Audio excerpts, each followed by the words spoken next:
नमस्कार सभी को।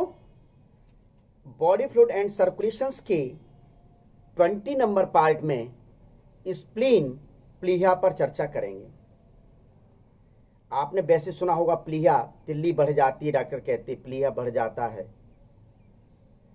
अपने शरीर का बहुत ही महत्वपूर्ण लिम्फेटिक ऑर्गन है और लिम्फेटिक ऑर्गन में सबसे बड़ा ऑर्गन है यह एम्ब्रियो लेवल पर ब्लड का ओरिजिन करने का कार्य करता है, ब्लड बनाने का कार्य करता है, ब्लड उत्पन्न करने का कार्य करता है। वर्तमान में एडल्ट वयस्क अवस्था पैदा होने के बाद मुख्य रूप से यह ब्लड को स्टोर करने का कार्य करता है। इस वजह से इसको ब्लड बैंक भी कहा जाता है। अपने पूछे कि आपके शरीर में ब्लड बैंक क्या है, 150 ml ब्लड को ये स्टोर करता है एक तरीके से मुख्य रूप से, अर्थात सीधे सीधे कहा जाता है कि इसको ब्लड बैंक कहा जाता है। इसको कब्रिस्तान भी कहा जाता है, ग्रेवयार्ड भी कहा जाता है। क्योंकि इसमें पाई जाने वाली मैक्रोफेज सेल्स ब्लड कार्पसल्स रुधिराणु यानी आरबीसी डब्ल्यूसी प्लेटलेट्स को नष्ट करने का मुख्य रूप से कार्य करता है। यानी कि आरबीसी की कब्र होती है। मैक्रोफेज सेल्स को आरबीसी की कब्र के नाम से जाना जाता है।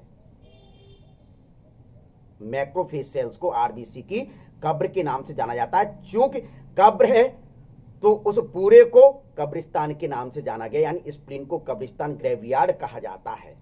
ये नोट कर लीजिए। बेसिकली स्ट्रक्चरली बताया जाता है।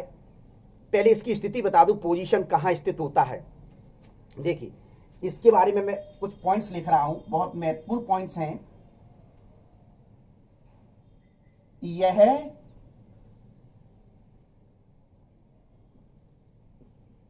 सबसे बड़ा लिम्फेटिक ऑर्गन है। पहली बात ये नोट कर लीजिए, बहुत अच्छी बात है। दूसरा, इसे कब्रिस्तान कहा जाता है।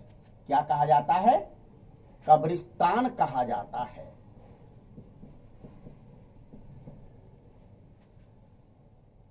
दूसरी बात, इसकी पोजीशंस नोट करिए। पोजीशन मुख्य रूप से बताया जाता है डायफ्राम के नीचे, डायफ्राम के नीचे स्टमच या आमाशय के पीछे और लेफ्ट किडनी, कौन सी किडनी? लेफ्ट किडनी के ऊपर स्थित ऑर्गन है। ये बातें आप नोट कर लीजिए। यह सबसे बड़ा लिम्फेटिक ऑर्गन है। इसे कब्रिस्तान कहा जाता है। डायफ्राम के नीचे, स्टमच के पीछे, लेफ्ट किडनी के ऊपर स्थित ऑर्गन है। स्ट्रक्चरली देखते हैं, यह सेम के बीज के आकार का होता है। यह कैसा? सेम यानी बीन के बीज, सीड के आकार का होता है। अब आकार का होता है तो फिर थोड़ा सा डायग्रामेटिकली बना दूं।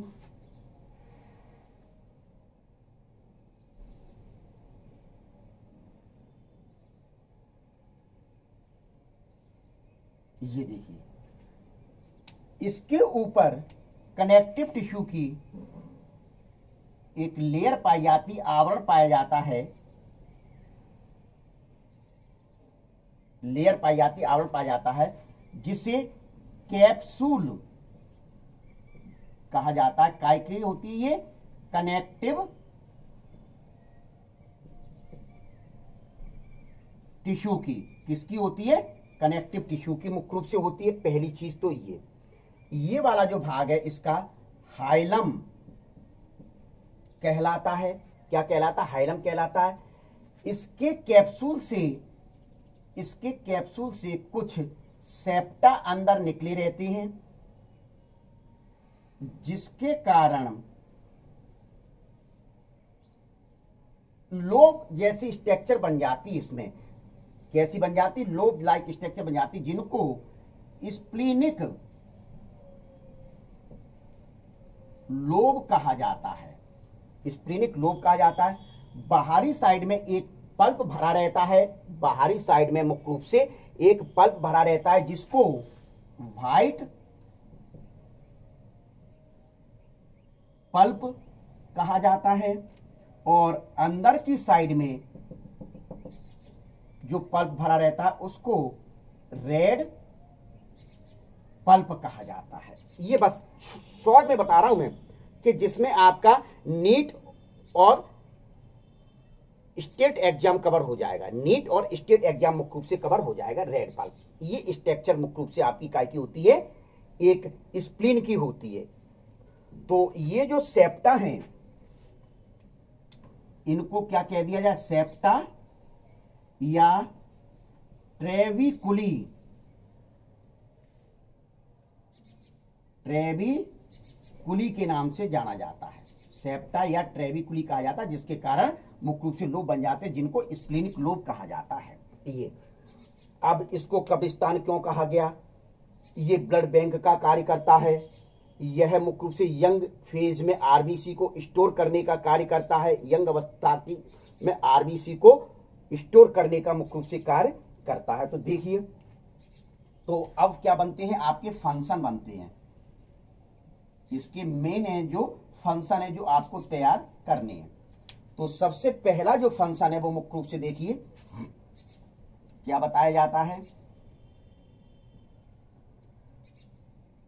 आरबीसी, डब्ल्यूबीसी,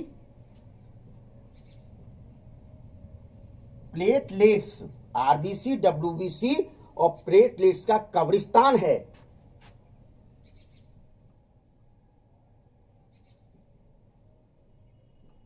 कब्रिस्तान यानी ग्रेवयार्ड,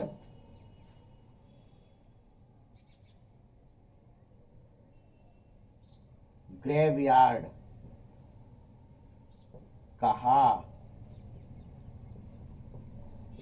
जाता है। क्यों? क्योंकि यहां मुख्य रूप से ये जो कार्पसल्स होते हैं, इन कार्पसल्स को नष्ट किया जाता है। क्या किया जाता है? कार्पसल्स को नष्ट किया जाता है।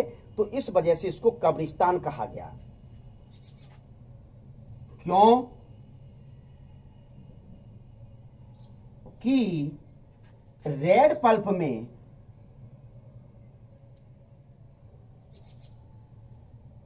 क्योंकि रेड पल्प में मैक्रोफेज सेल्स पाई जाती हैं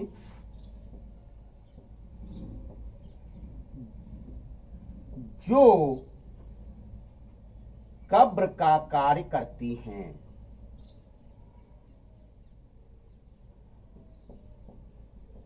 इस वजह से वास्तव में स्प्लीन को कब्रिस्तान कहा जाता है। क्लियर? पहला पॉइंट। दूसरा पॉइंट मुख्य रूप से क्या बताया जाता है, यह लिम्फोसाइट्स बनाता है। क्या बनाता है?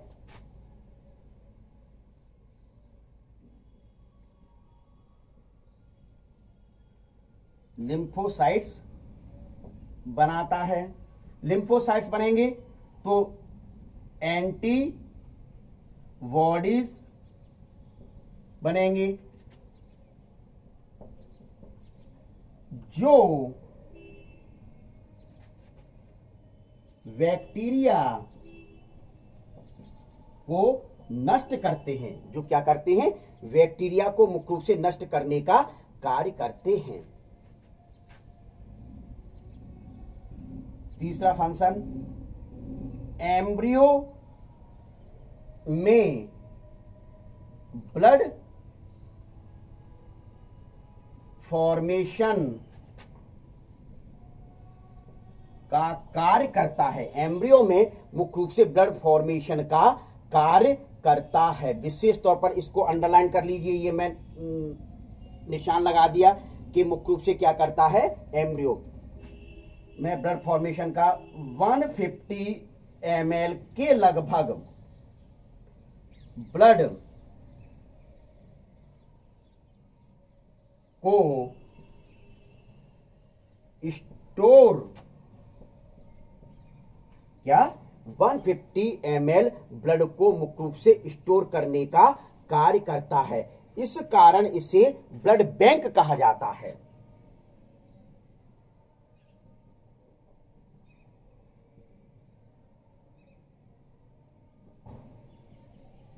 ब्लड दिखाई दे रहा है, ब्लड बैंक कहा जाता है। अंडरलाइन कर लीजिए या ब्रैकेट में बंद कर दीजिए इसको। ब्लड बैंक कहा जाता है। क्या कहा जाता है? ब्लड बैंक कहा जाता है। नंबर 5, आरबीसी व हीमोग्लोबिन। क्या? आरबीसी व हीमोग्लोबिन का विघटन कर लिवर की हेल्प करने में सहायता करता है। क्या? हेल्प करने में आ जाएगा नीचे, में सहायता करता है। कितना महत्वपूर्ण ऑर्गन है, कितना महत्वपूर्ण ऑर्गन है कि इसके द्वारा जो ब्लड कार्पसल्स होती हैं, ब्लड कार्पसल्स को मुख्य रूप से ये नष्ट करता है। जब स्वाभाविक है ब्लड कार्पसल्स को मुख्य रूप से नष्ट करेगा तो इस कारण से इसको ग्रेवयार्ड कहा जाता है। क्या कहा जाता है? ग्रेवयार्ड कहा जाता है। और नष्ट कौन करते हैं? स्प्लीन में जो मैक्रोफेज सेल्स पाई जाती हैं वह मुख्य रूप से कार्य करती हैं, अर्थात मैक्रोफेज सेल्स को कब्र कहा गया और स्प्लीन को ग्रेवयार्ड कहा जाता है। लिम्फोसाइट्स बनाता है। लिम्फोसाइट बनेगा तो लिम्फोसाइट एंटीबॉडी बनाएंगे और एंटीबॉडीज बैक्टीरिया या फॉरेन पार्टिकल्स या एंटीबॉडीज को नष्ट करता है। एम्ब्रियो में यह ब्लड फॉर्मेशन का कार्य करता है। क्लियर? फिर 150 ml ब्लड को स्टोर करता है, इस कारण इसको ब्लड बैंक कहा जाता है। बिल्कुल अंडरलाइन कर दीजिए। ब्लड बैंक, अपने शरीर का ब्लड बैंक ऑर्गन कौन सा है? स्प्लीन है। आरबीसी हीमोग्लोबिन का विघटन कर लिवर की हेल्प करता है। लिवर के द्वारा मुख्य रूप से क्या? लिवर के द्वारा हीमोग्लोबिन का विघटन किया जाता है, लेकिन इसके द्वारा भी किया जाता है, अर्थात लिवर की यह विघटन करके हेल्प करने का कार्य करता है। तो इतना आपको किसमें पढ़ना है? स्प्लीन या प्लिया के अंतर्गत पढ़ना। इसका ले लीजिए स्क्रीनशॉट पूरा।